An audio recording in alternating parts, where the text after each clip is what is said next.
All right, so yeah, I'm about to start the review. I just thought I'll put some videos, some puppies playing in there. Don't you feel a little bit better? Yeah, I do too. All right, let's go and just get this thing rolling. Hey, what's up, guys? So you know it's best. It's another year and another review for a lineup of cameras that I've been using for 4 years now. And this is my review of the Sony RX100 Mark IV. Now, if you've been watching me for a while, you know I really like this lineup of cameras. And Sony has made changes on the inside that continue to make it better year after year. Because on the outside, it looks identical to Sony RX100 Mark III that came out last year. Basically identical. All the dimensions are the same. It's about 8 grams heavier, but you're not really going to notice that. But just because everything looks the same and the buttons may be in the same position doesn't mean this camera is going to function the same, because they have made small but very nice improvements to little aspects of the camera, including the electronic viewfinder, which now has a 63% higher resolution. So if you are going to be using this instead of using the display to actually be able to frame your shots up, you're going to notice that it is super bright, super clear from edge to edge. And it's actually, I do prefer to use that over the LCD screen. But it doesn't mean that the LCD screen is still useless, because it's the same screen that came on last year's model. So you're able to tilt it 180 degrees. So it's going to be great for getting low angle shots that I've taken a lot with this camera, or getting high angle shots because you can tilt it down to see what you're trying to record, maybe over a crowd. But also too, you can flip it all the way up and use it as a selfie camera, or you're going to do vlogs and things like that. This screen really does come in handy for that. And the control ring is still on this camera, and so this allows you to simply twist the ring and change the shutter speed, or change the aperture and change other things like that.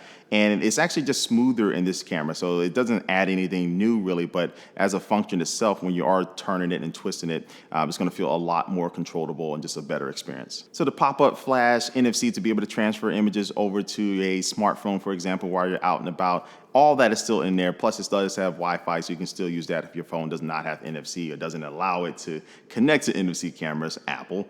But it still has all those things. So all those things we've come to know about this camera. What about the inside? What about the pictures in the video? And so the sensor is still a 20 megapixel 1-inch sensor, but it's actually stacked now. This is the first camera to have a stacked sensor. So this is going to mean that processing and handling all the data that you're going to be pushing through this camera is going to be faster. And so with this increased speed and power, you do have the ability now to shoot video at 960 frames per second, which is going to allow you to get really nice slow motion footage. If you'd like to really slow things down, yes, I did slow my voice, but you can slow things down with this camera pretty nicely.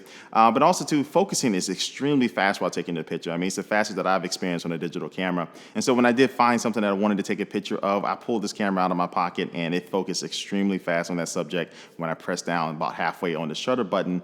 And all that takes, you know, it feels like 0.0111 seconds. Technically, I don't know exactly, but it's extremely fast when it's coming down to focusing on the subject for pictures. But with video, that's another thing, because it doesn't do that well with focusing in video.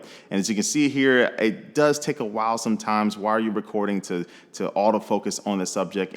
So that's something that in the next year's version that can kind of help it try to be a little bit more as a perfect camera. They can get that video focusing better. But overall, I mean, the video is the main star of this camera to me, honestly, because this camera now can shoot 4K. So yes, you do have 4K right in the palm of your hands in this camera, and it's really nice. It's really sharp.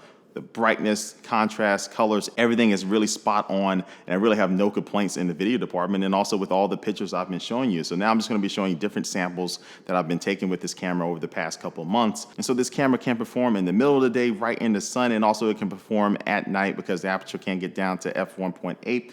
And so overall, I mean, this camera can produce some really nice images without any hassle. And it's not just 4K video. The 1080p video looked really good as well. So really, no matter what format you shoot at, you're really going to get a nice result most of the time. But now hopping back to 4K, you can only shoot 4K for 5 minutes before the camera will stop. So if you are going to be trying to record an entire 40-minute football game or something like that, it's not going to be the best camera for that. But you can always switch down to 1080p, and the video, of course, will last a lot longer. And also, too, some people have voice concerns about overheating with this camera because of its small form factor and recording 4K. But from my experience, it's not that hot.